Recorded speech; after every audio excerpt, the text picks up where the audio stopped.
সামনে এইচএসসি 26 ব্যাচের সাথে কি কি ঘটতে চলেছে বা কি কি হতে চলেছে সেগুলো যদি আজকের ভিডিও থেকে তোমরা একটু জানতে পারো, আমার মনে হয় সামনের এই পুরো পথটা তোমাদের জন্য একবারে মসৃণ হয়ে যাবে। কারণ কি, আমাদের বিগত কয়েক বছরের এইচএসসি পরীক্ষার মাধ্যমে একটা তিক্ত অভিজ্ঞতা হয়েছে। আমরা যদি বিগত কয়েক বছরের পরিসংখ্যানের দিকে তাকাই, এমন একটা ব্যক্তিগতভাবে বোর্ড পরীক্ষা নাই যেই বোর্ড পরীক্ষার আগ মুহূর্তে পরীক্ষার্থীদেরকে রাস্তায় নামতে হয়নি।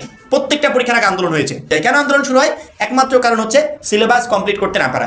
এইচএসসি পর্যায়ে যখন একটা স্টুডেন্ট এইচএসসি পর্যায়টা শুরু করে, হয়তো যারা আমার সাথে একবার এইচএসসি পর্যায় থেকে যুক্ত ছিল তারা আমার ভিডিওগুলো দেখে থাকবে, তারা জানো আমি শুরু থেকে বলেছিলাম যে এইচএসসি পর্যায়ে সিলেবাস এমন একটা সিলেবাস 2 বছর টানা পড়াশোনা করবে, তারপরে লাস্ট মোমেন্টে গিয়ে মনে হবে সিলেবাস কমপ্লিট হয়নি। এবং যখন একটা শিক্ষার্থী সিলেবাস কমপ্লিট হয় না, নিশ্চিত সম্ভাবনা থাকে এ প্লাস মিস হওয়ার বা ফেল করার। ওই শিক্ষার্থীটা কি করবে? সে আন্দোলনে নামতে বাধ্য।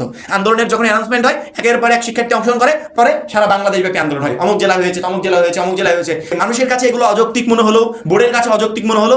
এত পরিমাণ শিক্ষার্থী আন্দোলনের নামে পরবর্তীতে কোনো বছর সিদ্ধান্ত পাল্টাতে বাধ্য হয়, আবার কোনো বছর ওই আগের সিদ্ধান্তই বহাল থাকে।